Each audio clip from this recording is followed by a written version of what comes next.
प्रत्येक वर्ष एग्रो बिहार लगता है और किसानों के हित के लिए लगता है, उनके सहयोग के लिए लगता है, ताकि उनको तकनीकी जानकारी भी मिले और लेटेस्ट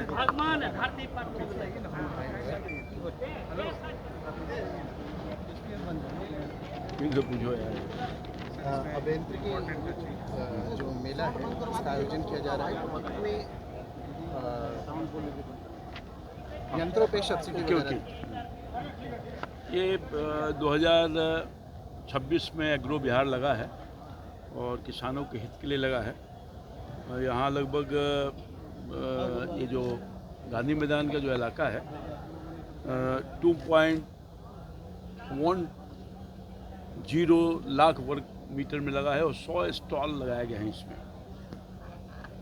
इस प्रदर्शनी में खासियत ये है कि बिहार के तो लोग आए ही हैं यंत्र लेकर के, बल्कि हरियाणा, गुजरात, महाराष्ट्र, राजस्थान, पंजाब, उत्तर प्रदेश, मध्य प्रदेश, पश्चिम बंगाल के भी कृषि यंत्र यहाँ लाए गए हैं। मैं समझता हूँ कि आज यहाँ लगभग 3000 किसान यहाँ आएंगे, इसको देखने का काम करें। हमारा जो आत्मा है संगठन, उसके माध्यम से।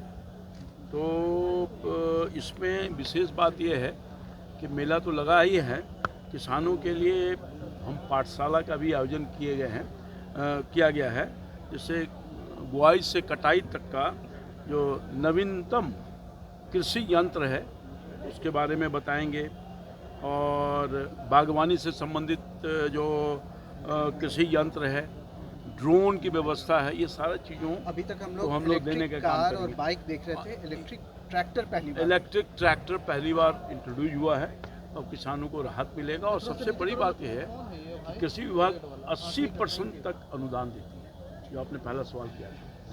तो ये बहुत ही लाभदायक सिद्ध होगा और मैं समझता हूँ कि किसान बहुत कुछ प्राप्त करके जाएंगे और बहुत ही इसका फलाफल बहुत पॉजिटिव आएगा। किसानों के हित में हमारी प्रतिबद्धता है, बिहार सरकार की प्रतिबद्धता, हमारे मुख्यमंत्री की प्रतिबद्धता है। और आपने देखा होगा किसी रोड मैप बनाया गया है और उसी के माननीय मुख्यमंत्री जी के मार्ग निर्देशन में ही ये सारा कुछ हो रहा है और किसानों की आमदनी दुगनी हो उसके लिए व्यवस्था किया जा रहा है। और ये भी जो सपना है माननीय मुख्यमंत्री जी का कि हम बिहार के किसानों के माध्यम से जो उत्पादित अनाज हो या फल फूल हो या और भी सब्जी हो, इन सबको देश के हर थाली तक पहुंचाएं और उसमें हम सफलता प्राप्त कर लिए हैं। अब हमारा ये प्रयास है कि बिहार की धरती के किसानों के उपजाए हुए सामान हम विदेशों के थाली में पहुंचाने का काम करें, उसके लिए प्रयासरत हैं। एक एलपीजी गैस की कमी को लेकर के विपक्ष के द्वारा बहुत तरह के भ्रम फैलाए जा रहे हैं, क्या वर्तमान स्थिति है? देखिए, वर्तमान स्थिति युद्ध तो हो रहा है, इजराइल ईरान में युद्ध हो रहा है, इसमें असर तो पड़ता ही पड़ता है।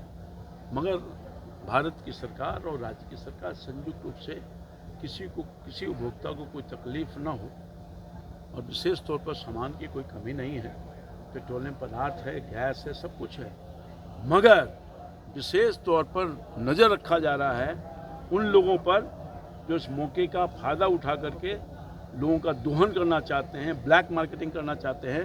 तो उसके लिए भी सख्त कानून है।